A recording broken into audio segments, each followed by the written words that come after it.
দেশের এই ক্লান্তি লগ্নে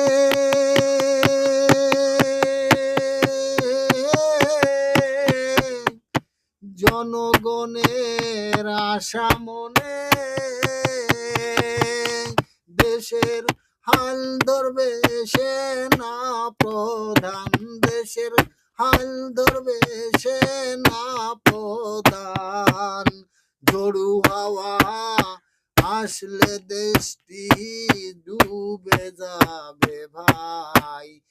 সেনা প্রধানের কাছে আমরা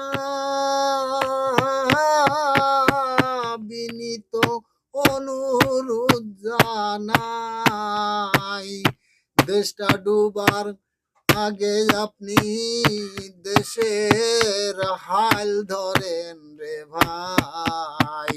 দেশের জন্য কত কষ্ট করছে সেনাবাহিনী, তাদের আমরা শ্রদ্ধা জানাই। দেশটা তারা করো স্থির, দেশটা তারা করো স্থির। শেষ ভরসা সেনাবাহিনী, শেষ ভরসা সেনাবাহিনী, দেশ বাঁচাও তাড়াতাড়ি।